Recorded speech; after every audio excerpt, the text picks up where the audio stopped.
कभी आपके साथ ऐसा हुआ है कि बैठे बैठे अचानक से आप घबराने लग गए हो, या जिसे कहते हैं हम fear of something. It may be fear of failure, it may be stress, किसी भी तरह का फेलियर या फियर आपको परेशान करने लग गया। समटाइम्स इट हैपन्स, शायद सभी के साथ ऐसा होता है। तो आज हम बात करने वाले हैं कि ऐसे फियर को या ऐसी एंग्जाइटी को हम ओवरकम कैसे करेंगे। सो फर्स्ट ऑफ ऑल ये जानना बड़ा ज़रूरी है कि हमें डर किस बात का है, ऐसा क्या है जो हमें डरा रहा है। नॉर्मली जो हमारा डर होता है ना, वो हमारे अंदर से निकलता है। हमारी एक्सपेक्टेशंस हमें सबसे ज़्यादा डराती हैं। हमें डर किस चीज़ से लगता है? जब हमें ऐसा लगता है कि ये होना चाहिए था और शायद ये हो नहीं पाएगा। हमारी एक्सपेक्टेशंस, हमारे डिज़ायर्स, हमारे ड्रीम्स, हमारे सपने, हमारी महत्वाकांक्षाएं हमें सबसे ज़्यादा डराती हैं। उसी को कहते हैं हम फियर ऑफ फेलियर।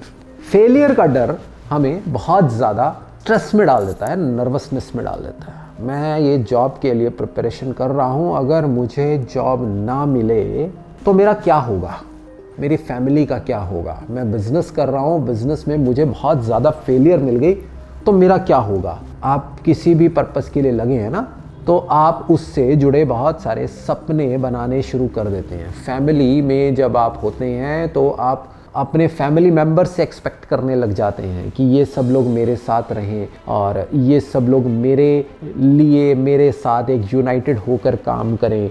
अगर ऐसा हो गया तो कहीं ये पर्सन मेरे साथ बोलना ना छोड़ दे, ठीक है। अगर हमने बच्चे को डांट दिया तो कहीं बच्चा हमसे नाराज़ ना हो जाए और कहीं ये ना सोच ले कि मुझे माँ बाप के साथ नहीं रहना। This is again the similar fear of failure, कि हम अपने बच्चों को अपनी जी जान से सींच रहे हैं, कहीं हम फेल ना हो जाएं उनको कन्विंस करने में कि आपको हमें सपोर्ट करना है।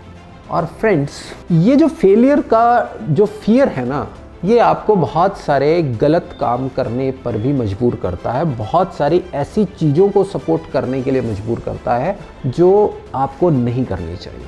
तो सबसे पहले आइए फ्रेंड्स जानते हैं कि अगर आपको किसी भी समय कहीं पर बैठे हुए, किसी चेयर पर, कहीं पर भी किसी रूम में बैठे हुए ऐसा लगने लगता है that you are really getting scared और you are feeling some kind of fear, आपको स्ट्रेस आ रहा है, तो पहला स्टेप क्या करेंगे? पहला स्टेप आपको ये करना है कि आपको अपनी पोजीशन, अपनी लोकेशन चेंज करनी है और आपको मूव करना है एक बढ़िया सी पॉजिटिव एनवायरनमेंट वाली किसी भी कंफर्टेबल पोजीशन पर। ओके, तो चले फिर हम अपनी पोजीशन को चेंज करते हैं।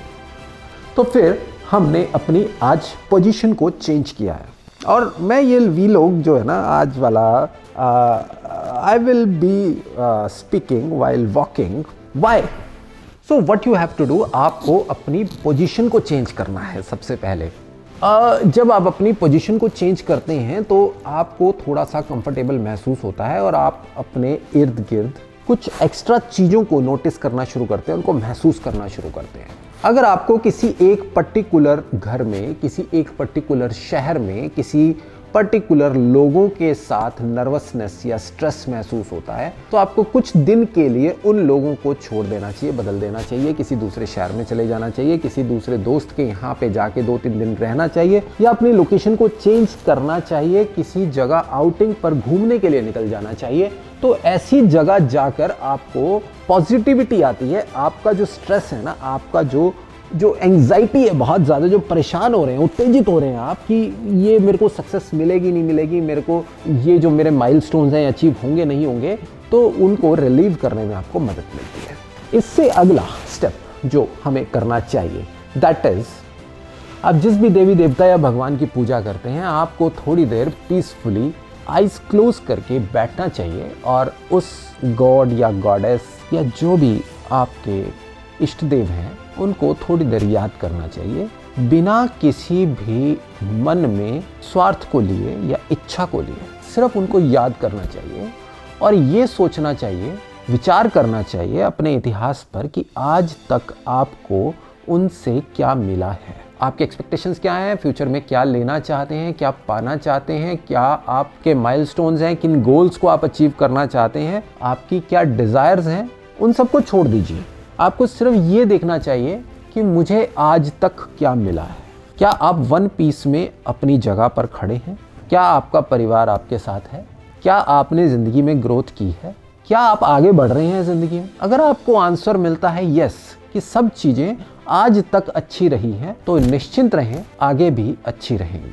अगर बड़ी से बड़ी समस्या में आप आज तक बाहर निकले हैं, बड़ी से बड़ी समस्या से आप आज तक बाहर निकले हैं, तो फ्यूचर में भी आप बाहर निकलेंगे, ऐसा यकीन आपको अपने ऊपर रखना चाहिए, अपने इष्ट देव पे रखना चाहिए, अपने साथ ऐसी पॉजिटिव एनर्जीज को लेकर चलना चाहिए, अपने साथ ऐसी पॉजिटिव एनर्जीज को आपको रखना चाहिए। बट समटाइम्स ऐसा कर लेने मात्र से भी आपको चैन नहीं पड़ता है, घबराहट बढ़ती चली जाती है, परेशानियाँ बढ़ जाती हैं, और मैंने देखा है बहुत सारे केसेस में लोग बहुत ज़्यादा डिप्रेशन का शिकार हो जाते हैं और मेडिसिन पर भी चले जाते हैं। तो फ्रेंड्स, ऐसे केसेस में आपको इत्मीनान से ये देखना चाहिए और ये सोचना चाहिए कि आपके पास खोने के लिए क्या कुछ है। आपको अपना ध्यान पूरी तरह से उन सब चीज़ों पर लगा देना चाहिए जो आप अपनी फेलियर से खोने वाले हैं। हमें ना सबसे ज़्यादा फियर होता है अपनी एक्सपेक्टेशंस के टूटने से। हमें डर, जो हम चीज़ पाना चाहते हैं ना, उसके ना पाने में ज़्यादा डर होता है। आप ये चीज़ महसूस करेंगे, नोटिस करेंगे कि आपको डर किस चीज़ का है। आपको अगर लग रहा है कि अगले 1 साल में आप एक नई गाड़ी लेने वाले हैं और आपको लगता है कि अगर ये जॉब ना मिली या ये बिज़नेस में फेलियर हो गया तो ये गाड़ी मुझे शायद ना मिले, या मैं इसको ना ले पाऊँ, या इस घर को ना ले पाऊँ, या इस काम को ना कर पाऊँ। जो चीज़ आप फ्यूचर में करने वाले होते हैं ना, या करने की सोच रहे होते हैं, उन सब चीज़ों के ना हो पाने का डर आपको ज़्यादा सताता है। फॉर एग्ज़ाम्पल, आपको लग रहा है कि बिज़नेस में अगर इतना नुकसान हो जाएगा तो क्या खोएंगे आप? जो घर आपका है वो तो आप खोने वाले नहीं हैं, जो फैमिली आपकी है वो तो आप खोने वाले नहीं हैं। हाँ, हो सकता है कि जो $1 मिलियन का जो एम्पायर आपका अगले 1 साल में 2 साल में बनने वाला हो वो शायद ना बने, या ऐसा हो सकता है कि बहुत सारी वर्चुअल चीज़ें जिनके बगैर आपका काम चलता हो वो सब आपको दाव पे लगानी पड़े। लाइक आपकी कोई कंपनी, लाइक आपकी कोई बिजनेस जो आपको ऐसा लगता है कि आपका इंटीग्रल पार्ट है, आपकी लाइफ से बहुत जुड़ा हुआ है, बट उसके जाने से आपकी ज़िंदगी पर एक्चुअल में कोई फ़र्क नहीं पड़ रहा। तो ऐसी चीज़ें आपको लगेगा कि आप खोने वाले हैं। तो थोड़ा इत्मीनान से आप इस चीज़ को सोचेंगे कि आपके पास खोने के लिए क्या है। अगर आपको लगता है कि सारा नुकसान हो जाने के बाद, बहुत मोटा नुकसान होने के बाद भी आपका परिवार आपके साथ है, आपको रहने के लिए आपके पास कुछ जगह है, और खाने को 2 वक्त की 3 वक्त की अच्छी रोटी है, अगर इतना आपके पास बच रहा है तो आपको डरने की कोई ज़रूरत नहीं है, ऐसा मेरा मानना है। भगवान कृष्ण में श्रीमद् भगवद गीता में अर्जुन को कहते हैं, तो किस चीज़ से डर रहा है? तेरे पास खोने के लिए क्या है? तू क्या साथ लाया था और क्या तूने साथ लेकर जाना है? तो अगर हमारे पास ज़रूरत की सब चीज़ें हैं तो हमें अपने डर को किसी भी हालत में ओवरकम करना चाहिए। अपने प्लेस को बदलें, अपनी संगति को बदलें, अपने विचारों को बदलें।